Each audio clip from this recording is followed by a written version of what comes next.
The Ra Bendre, Kuvempu ಅವರು ಮಹಾನ್ ಕವಿಗಳು, ಅವರಿಗೆ ಬೆಲೆ ಬಂದಿದ್ದು ಯಾವಾಗಂದ್ರೆ ಅವರ ಹಾಡುಗಳನ್ನ ಅಖಿಲ ಭಾರತ ಸಾಹಿತ್ಯ ಸಮ್ಮೇಳನದಲ್ಲಿ ಬೇರೆ ಬೇರೆ ಸಾಹಿತ್ಯ ಕಾರ್ಯಕ್ರಮದಲ್ಲಿ ಹಾಡಿದಾಗ ಅದಕ್ಕೆ ಬೆಲೆ ಬಂದಿದೆ. ಅವರು ಎತ್ತರಕ್ಕೆ ಹೋದ್ರು, ಜ್ಞಾನಪೀಠ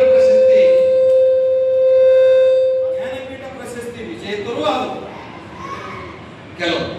ಹಾಗಾಗಿ ಈ ಸಂಗೀತಕ್ಕೂ ಮತ್ತು ಸಾಹಿತ್ಯಕ್ಕೂ ಅವಿನಾಭಾವ ಸಂಬಂಧ ಇದೆ. ನಾವು ಸೇಡಂನಲ್ಲಿ ಸಂಗೀತಕ್ಕೆ ಬರ ಇಲ್ಲ, ಸೇಡಂನಲ್ಲಿ ಸಾಹಿತ್ಯಕ್ಕೆ ಬರ ಇಲ್ಲ. ಯಾಕಂದ್ರೆ ಸೇಡಂ ನೆಲ ಅಂದ್ರೆ ಬಹಳ ಅದ್ಭುತವಾದಂತಹ ನೆಲ. ಮಳೆ ಕೇಳದಂತ ನೃಪತುಂಗನ ಆಸ್ಥಾನದಲ್ಲಿ ಒಡ್ಡೋಲಗ ನಡೆಯುವಂತಹ ಸಂದರ್ಭದಲ್ಲಿ ಸಂಗೀತಗಾರರು, ಸಾಹಿತ್ಯಗಳಿದ್ರು. ಹಾಗೆ ವಿಜಯನಗರ ಸಾಮ್ರಾಜ್ಯದ ತೆನಾಲಿ ರಾಮಕೃಷ್ಣನ ಆಸ್ಥಾನದಲ್ಲಿ ಸಂಗೀತಗಾರರು, ರಾಷ್ಟ್ರದಿಗ್ಗಜರಿದ್ರು. ಹಾಗೆ ನಮ್ಮ ನೃಪತುಂಗ ಮಾನ್ಯಕೇತದಲ್ಲಿ ರಾಷ್ಟ್ರಕೂಟರ ಕಾಲದ ಸಂದರ್ಭದಲ್ಲಿ ಸಂಗೀತಗಾರರಿದ್ದರು. ಸಂಗೀತಕ್ಕೆ ಬೆಲೆ ಕೊಟ್ಟಂತ ನೆಲ, ಪುಣ್ಯ ನೆಲ ಇಡೀ ರಾಜ್ಯದಲ್ಲಿ ಯಾವುದಾದ್ರೂ ಇದ್ರೆ ನಮ್ಮ ಸೇಡಂ ನೆಲ, ಮಾನ್ಯಕೇತ ನೆಲ ಅಂತ ಅಭಿಮಾನದಿಂದ ನಾವು ಹೇಳ್ಬೇಕು. ಯಾಕಂದ್ರೆ ರಾಷ್ಟ್ರಕೂಟರ ಕೊಡುಗೆ ಸಾಹಿತ್ಯಕ್ಕೆ ಮತ್ತು ಸಂಗೀತಕ್ಕೆ.